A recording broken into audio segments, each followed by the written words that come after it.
gold from the earth, skill from the hands, and prestige from its design. Believe it or not, this chain costs an astonishing $120,000. Why? Ever wondered how this iconic Cuban link chain comes to life? And while it might seem like it's just about the swag, there's a story, an art, a, dare we say, chain reaction behind its creation. There's quite to tell. Let's dive in. Gold's origin is celestial, formed from star explosions that seeded our planet billions of years ago. Over eons, geological processes like volcanic activities transported this precious metal, leading to the formation of gold deposits, particularly in vein structures or embedded within other minerals. Two primary methods extract gold: placer and underground mining. Placer mining sifts gold from riverbeds using water and gravity, a nod to the historic gold pan.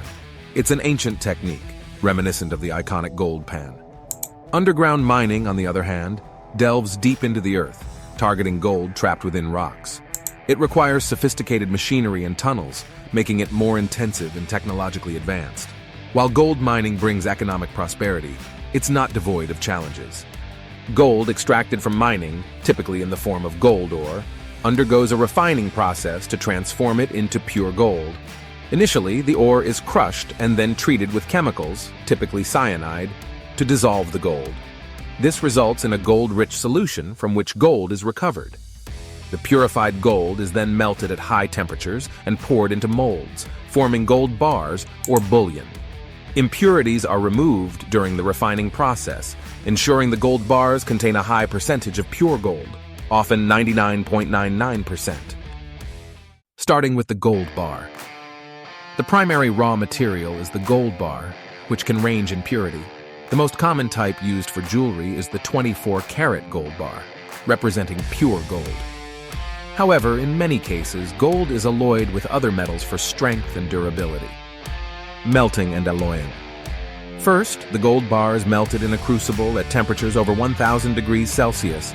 Depending on the desired carat purity of the final chain, gold might be alloyed with metals like copper or silver. This process helps in making the gold harder and more durable for wear. Drawing into wire.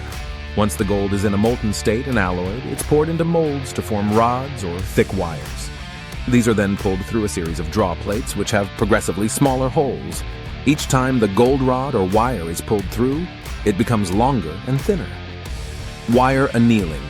As the wire is drawn, it becomes work-hardened. This means the metal becomes brittle and could break. To avoid this, the gold wire undergoes an annealing process. It's heated until it's soft and then allowed to cool, making it more malleable and ready for the next steps. Forming the chain links. The thin wire is then wound around a rod or mandrel to form a coil. The coil is cut longitudinally to produce individual rings. These rings are the basic units that will be interlinked to form the Cuban chain.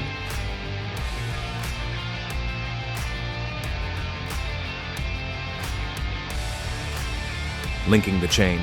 The Cuban chain design is characterized by its interlocking oval links, with a distinctive flattened profile.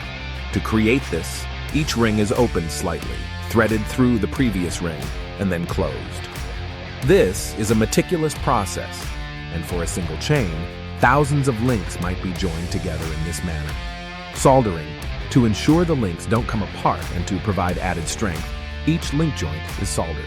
A tiny bit of gold solder, a mix of gold and other metals with a lower melting point than the chain itself, is placed at the joint, and the area is heated until the solder flows and fills the gap. The chain is then allowed to cool, shaping and polishing. Once the chain has been formed, it's shaped to ensure it has the signature Cuban chain look, a dense, tightly linked, flat appearance. The chain then undergoes a polishing process, which can involve both mechanical buffing and chemical treatments to give it a bright, shiny finish. Most gold Cuban chains will have a hallmark stamped onto them. This stamp indicates the purity of the gold and often includes other information like the manufacturer's mark. The last step in the process is a thorough inspection. This ensures that there are no weak points in the chain, that all the links are securely soldered, and that the chain meets the desired quality standards. Cuban chains can significantly vary in price, depending on the size, length, and materials used.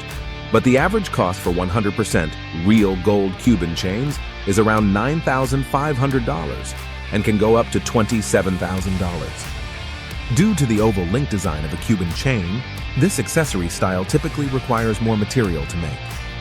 And there you have it, the meticulous journey of a gold ores transformed into this elegant Cuban chain.